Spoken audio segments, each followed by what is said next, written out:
Hey guys, welcome back. So I'm making some egg salad today.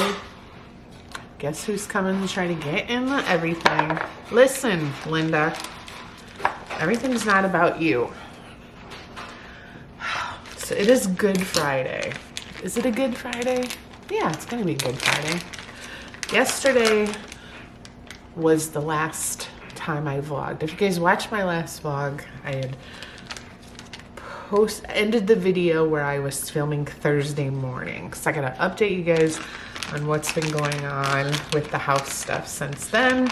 And then today I'm getting the kids' Easter baskets ready. We're going to the opening day of the Mud Hens baseball game. No, she's purring. Blake's gonna be there. Carly leaves to go out of town, I guess in a couple hours. She's been vlogging a lot on her channel, so if you want to see what's going on in her life, you'll have to go to the Carly Reese channel, because I feel like our paths have not been crossing a whole lot here lately. She's had so much of her own stuff going on. All right, I really need to get upstairs, and I have some things on my list that I wanted to get done today. Carly's upstairs getting ready in her bathroom, and I need to be in her old room to pack up all those TVs, finish a couple things in her old room that I wanted to get done, so I'm just gonna kind of have to drag my feet and wait. I have laundry to fold here in a second, but I thought I'd fill you guys in, try my best to make this real quick. Bottom line, we did not get that house, and it's crazy because I feel like so much has changed in the past even less than 24 hours, because it's almost 10:30 a.m. right now. And I mean, my goodness, if you believe in the theory of everything happens for a reason, and sometimes you just have to not fight things, you have to let things happen as they're meant to, and eventually you'll learn that they happen that way because they needed to happen that way. So to make a long story short, in terms of the house, why we weren't able to get it is there was an offer higher than ours on the table that was going to be full-fledged like mortgage financing. They were buying it, they were getting a mortgage, which was going to require an appraisal, inspection, the full 30 days for closing, etc. When you come in with a cash offer, like we were trying to do, sometimes you can get your offer selected at an even lower price, which we were still well over asking price on that house. So bottom line was, it was our fault that we did not get our home equity line of credit approved ahead of time, because I had just finished our taxes last week, and even though we had discussions going with the bank to get the home equity line of credit going, it was gonna take 2 to 3 weeks for like a final approval. And they're like, we just can't approve you for this line of credit based off of you saying your house is worth this much, this is what you owe. And we wanted to borrow about between 40 and 50% of our equity, which doesn't sound like any big deal. Like, we truly were like, it's our equity, it's our money, what's the big deal? We should be able to just borrow it, like no big deal.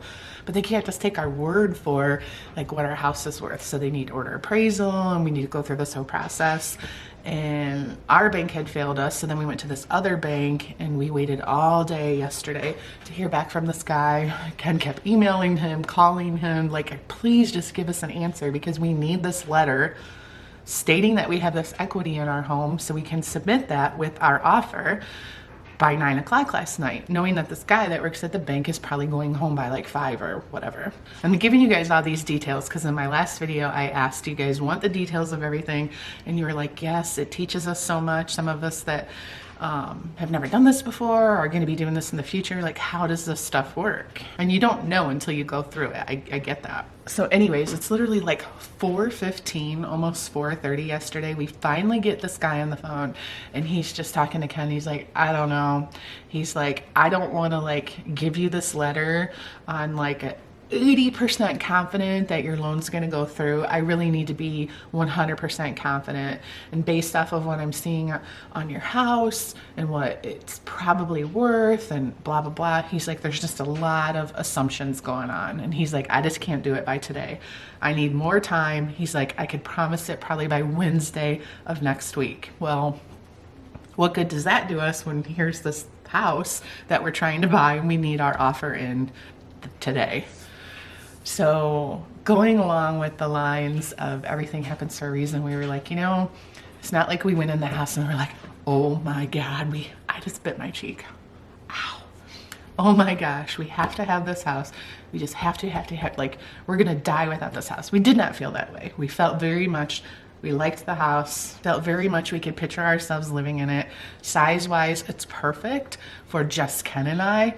We would have to make it work with Carly still living with us, with her 4 cats. So that was the part about it that I was maybe a little bit uneasy about, is like, how are we gonna make this work? So again, maybe there's something better out there that will fit our needs better. Maybe there'll be a house that has a bigger second bedroom for Carly, or a basement that already has like an area finished for her. My stress comes from, are we doing the right thing? How do you ever know in life if you're doing the right thing? You go with your gut, you make decisions sometimes on a whim because you have to, you have like a certain timeline, and you're just like, go, go, go. And you hope you're doing the right thing. And what this whole situation has allowed us to discover is, I was really pushing, basically talked Ken into the situation of, we need to find a house first so we can move out, we can get the dogs and the cats and all of our clutter. Not that we have a lot, but when you start opening cabinets and stuff, you do have a lot. Anyways, once you start like looking in all your closets and cabinets, we have a lot of stuff. So in my mind, I'm like, we're just gonna move over to the new house, just what we want to keep, start getting rid of stuff based off of what's left over, stage this house so it looks perfect. It's gonna be so clean, not a cat hair, not a dog hair. Doesn't that sound perfect situation? But here's where the tricky part comes in. If we do things that way, we would be putting ourselves in probably one of the most stressful situations humanly possible. We would be borrowing our equity. And when you do an equity line of credit, here's where the teaching comes in. It's based on a 10-year loan. So your payment's much higher because it's not like a mortgage. A mortgage is based off of either 15 or 30. A home equity line of credit is based off 10 years and it's interest only payments. And you're thinking, oh, interest only, it probably won't be that much.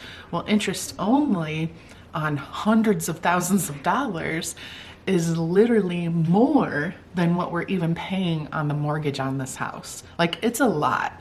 And if you were only gonna do it for maybe 2, maybe 3 months, it wouldn't be the end of the world. But what if it takes 6 months to sell this house? What if it takes even longer? I mean, obviously we're sitting here, everyone tells us, oh, your house is so perfect, it's this, it's that, it's whatever, it's gonna sell so fast. Well, anybody can say that, but you don't really know. If we bank on that, which is essentially what we would be doing, it could turn into a pretty money pit of a situation, because we're gonna have to continue to keep paying this mortgage, keep paying all of these utilities, paying for the new house, interest payments, paying for the utilities there. And then we were like, oh, we already called like the pool people that have put in this pool, people that put in the pool at our old house. Oh, can we get on your list for this summer? And they're like, yeah, you know, call me back by such and such a date. We'll get you on the list. We'll get your pool put in this summer. We're thinking we're gonna go ahead and we'll have the money to get that done. Pools aren't cheap. Everyone knows this.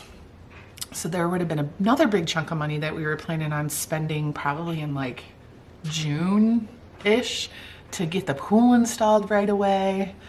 And we're just like, yesterday especially, just really made us like, okay, put the brakes, pull the brakes, whatever that term is. Maybe we're going about this the whole entire wrong way. Maybe we're really about to put ourselves in a situation that we're going to very much regret. And Ken had this great point. He's like, I realize that trying to sell this house while we're living in it is going to be a huge headache. Having somebody call and say like, oh, I want to see your house tomorrow at 4 p.m. and we have to, you know, you guys know how much I have to clean around here as it is with vacuuming, just clean. I mean, it's just a lot, okay? He's like, I know it's gonna be a lot of work, keeping the house clean, having to take the dogs in the car. We're still trying to figure out what the cat situation would be. You know, leave the house, come back, you know, like, it's just gonna, I know it's gonna be a lot. It's gonna be the biggest headache ever. But the point that Ken made is, how much is that gonna cost us? 0. So the risk in doing that is zero, versus the way we wanted to do it, which would make life easier, but the behind the scenes, the financial end of it could get really, really messy. So I'm just like, I feel really good about it today because it's just the logical thing. This is what most people, probably 99% of people that sell their house, this is how they do it. Unless they're like moving out of state or something, or moving because of their job, and their job pays for them to move wherever and helps them out with it financially. But in our situation, we just thought, well, we have all this equity, we're just going to use our own money, we're going to borrow it ahead of time. But it's just not that clear cut. If you could borrow it without any payments, like if you could defer payments for 12 months or some crazy thing like that, I wouldn't even be having this conversation, but you can't. And it's going to be expensive. You wouldn't think it would be a lot, but interest only payments on the, like that much money is just like, it's not like you're borrowing just a little bit of money to redo your basement or go buy a boat or a car. This is like we're buying another whole house. So yeah, a little kind of just switcheroo of what direction we're going with this, and probably hey, bean sauce, stop, come here. It probably took me 3 times as long as it needed to explain that, but I do enjoy like educating you guys, sharing our experiences. We've learned a lot in the past several days, and all I can say is we're still just moving forward with getting all the rooms situated. Now I just kind of have to change gears a little bit, where before I was like, oh, like I cleaned out the linen closet upstairs, got rid of a bunch of stuff, and was kind of like, oh, well, we'll move out and all this will come with us. So when people are touring this house, this closet's going to essentially be empty. So who really cares what's in it right now?